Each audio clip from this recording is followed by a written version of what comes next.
नमस्कार। चुनावी चर्चा में आज हम बात करेंगे सारण लोकसभा क्षेत्र की। जिस सारण लोकसभा क्षेत्र में राजीव प्रताप रूढ़ी बीजेपी के प्रत्याशी के तौर पर चुनावी मैदान में हैं और आरजेडी प्रत्याशी के तौर पर लालू प्रसाद यादव की पुत्री रोहिणी आचार्य चुनावी मैदान में हैं। तो हमारे साथ इस बात पर चर्चा करने के लिए भास्कर कुमार जी हैं, पत्रकार हैं, महाराजगंज सीवान सारण की विशेष ये जानकारी रखते हैं और यहाँ के राजनीतिक गतिविधियों पर नज़र भी रखते हैं। तो बात करते हैं कि उस लोकसभा क्षेत्र की जहाँ 77 में लालू प्रसाद यादव पहली बार चुनाव जीते थे और चुनाव जीतने के बाद उनका कर्म क्षेत्र यही सारण लोकसभा क्षेत्र बन गया। तब इसका नाम छपरा लोकसभा क्षेत्र हुआ करता था और आज छपरा जो सारण लोकसभा क्षेत्र का मुख्यालय है, उसी छपरा की भूमि पर आज एक बार फिर मुकाबला जबरदस्त है। और इस मुकाबले की बात करें तो इस क्षेत्र में सदैव राजपूत और यादवों के बीच सीधा सीधा मुकाबला होता रहा है और यही कारण है कि लालू प्रसाद इस क्षेत्र को अपना पारिवारिक क्षेत्र की तरह इसको रखते हैं और परिवार के लोग या उनके रिश्तेदारों को टिकट देने में प्राथमिकता दिया जाता है, जिसका नतीजा यह हुआ है कि इस क्षेत्र से खुद पूर्व मुख्यमंत्री राबड़ी देवी चुनाव हार चुकी हैं राजीव प्रताप रूढ़ी से और पिछले बार उनके समधी चंद्रिका प्रसाद यादव भी यहाँ से चंद्रिका राय यहाँ से चुनावी बाजी हार गए थे। इस बार उनकी छोटी बेटी लालू प्रसाद यादव की छोटी पुत्री रोहिणी आचार्य चुनावी मैदान में है और जमकर हुंकार भर रही है। तो ऐसी स्थिति में सारण का जो माहौल है वो कैसा है भास्कर जी? देखिए, इस चुनाव की शुरुआत की बात करें तो जब लालू यादव की किडनी ट्रांसप्लांट हो रही थी, उसके बाद से रोहिणी आचार्य बहुत ज़्यादा चर्चा में है। रोहिणी आचार्य मूलतः सिंगापुर में रहती हैं। खासकर लोग ये भी कहते हैं कि वो फॉरेनर हैं, भले ही वो भारतीय हैं लेकिन वो अस्थायी रूप से सिंगापुर में रह रही हैं, उनका व्यवसाय सिंगापुर में है। तो एक समस्या ये भी है सारण के वोटरों के लिए। लेकिन इसका दूसरा पहलू देखें तो रोहिणी आचार्य इसकी शुरुआत उस वक्त की जब लालू यादव को उन्होंने अपना किडनी डोनेट किया। उसके बाद से एक सेंटिमेंटल लड़ाई शुरू हुई सोशल मीडिया के माध्यम से, और ये लड़ाई जैसे जैसे चुनाव नज़दीक आया तो चुनावी रण क्षेत्र में तब्दील हो गया।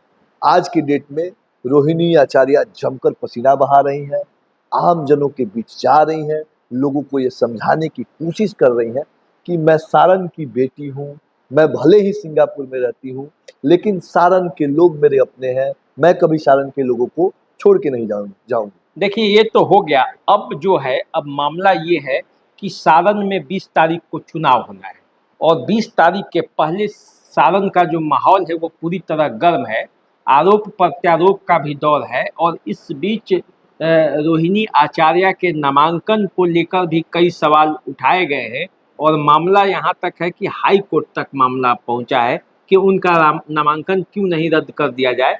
इसके अलावे जो है वो सारण में जो चुनाव में है वो प्रधानमंत्री नरेंद्र मोदी भी आ चुके हैं, माहौल बना चुके हैं, योगी आदित्यनाथ सारण पहुंचने वाले हैं।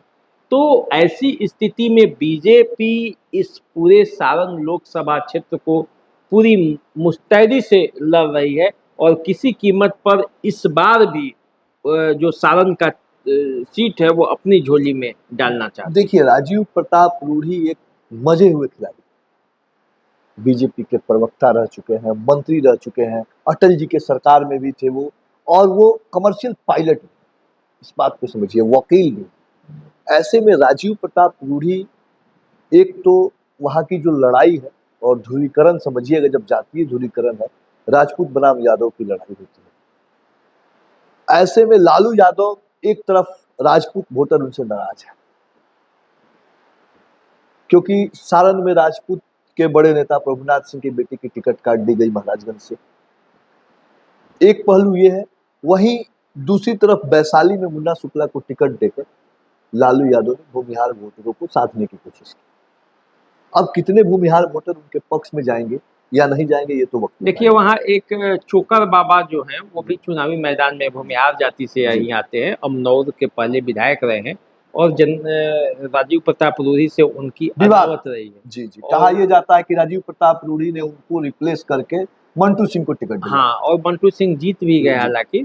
तो ये भी स्थिति है। और दूसरा ये देखा जाए कि सारण प्रमंडल की राजनीति में आरजेडी ने जो प्रयोग किया वो सारण में रोहिणी आचार्य को कितना नुकसान पहुंचाएगा या नहीं पहुंचाएगा, इसका मामला ये है। जैसे हिना साहब सिवान से चुनावी मैदान में निर्दलीय प्रत्याशी के तौर पर खड़ी है, तो इससे मुस्लिम का एक ऐसा वर्ग है जिसको लगता है कि किसी न किसी तरह से मुस्लिमों को छला है लालू ने। तो क्या 100% मुस्लिम वोट रोहिणी आचार्य के पक्ष में सारण में भी जाएंगे या हिना साहब का भी कुछ प्रभाव दिखेगा? सवाल तो ये भी है। सवाल ये भी है कि राजपूत वोट तो कभी था भी नहीं लालू यादव के पाले में, लेकिन सुनील कुमार सिंह जो उनके राबड़ी देवी के मुंह बोले भाई जो माने जाते हैं, उनका प्रयास रहा है कि वो वोट दिलाया जाए। और इसी का नतीजा आप देखे होंगे कि जितेंद्र स्वामी जो हैं वो एक्टिव हो गए हैं सारण की राजनीति में। महाराजगंज से वो 2004 में आरजेडी का टिकट पाए थे और चुनाव थोड़े अंतर से हार गए थे।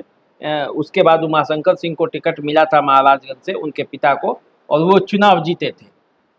फिर वो बीजेपी में चले आए थे। जब प्रभुनाथ सिंह का उधर गए हैं तो जितेंद्र स्वामी को तो आरजेडी में जाना ही था, वो आरजेडी ज्वाइन भी कर चुके हैं और सारण में वो एक्टिव हैं रोहिणी आचार्य को जिताने।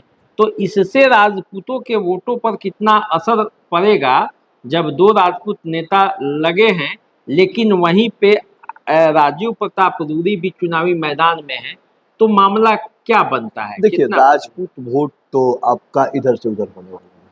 आप इस बात को समझ लीजिए कि राजपूत वोट 100% आपका राजीव प्रताप रूढ़ी को मिलेगा, और उसी तरह से यादव वोट जो है वो रोहिणी को मिलेगा। रोहिणी आचार्य के इसमें पक्ष कहीं में दो राय नहीं।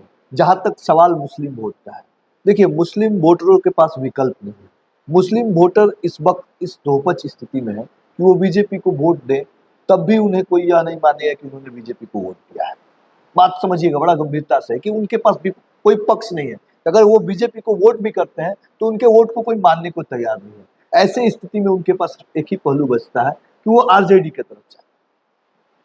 निश्चित रूप से। और तो सारण में इसका ऐसा लाभ दिखता भी। इसका लाभ रोहिणी को मिलते दिख रहा है। अब जो मूलतः जो है वो सबसे इम्पोर्टेंट जो वोट का रोल है वो है वैश्य वोट और भूमिहार वोट। वैश्यों की एक अच्छी खासी आबादी है सारण में, और सारण का जो विधानसभा चुनाव है वो समझिए कि पिछले 3 चुनावों से सारण का पूरा विधानसभा चुनाव वैश्य मतों पर ही टिका हुआ है। वहां से दो बार से सीपी गुप्ता विधायक है बीजेपी के। तो ऐसे में एक तो ये संदेश दिख रहा है कि, और ऐसे भी कहा जाता है कि जो वैश्य वोट है, खासकर जो वैश्य जाति के वोट है, उस पर बीजेपी का अधिकार है, वो बीजेपी के ही पाले में जाती है, तो उससे आप इतर नहीं जा सकते। अब भूमिहार वोट कितना रोहिणी आचार्य ले रही है, कितना उनका लाभ मिल रहा है इसको, ये बहुत मायने रखता है। हाँ, तो भूमिहार मतों के साथ साथ ब्राह्मण के भी मत वहाँ पे हैं। तो वो ब्राह्मण मत तो निश्चित रूप से राजीव प्रताप रूढ़ी के पक्ष में जाएंगे। लेकिन अति पिछड़ों का जो वोट है वो भी महत्वपूर्ण रोल अदा करेगा, और निश्चित रूप से अति पिछड़ों के वोट पर जनता दल यू का पकड़ है, बीजेपी का खुद का पकड़ है, लाभार्थी वोट है वो भी उनके पक्ष में जाएंगे। लेकिन जो सोनपुर का दियारा इलाके है, उस सब इलाकों में पहले के ज़माने में तो बूथ स्टैंपिंग हुआ करती थी।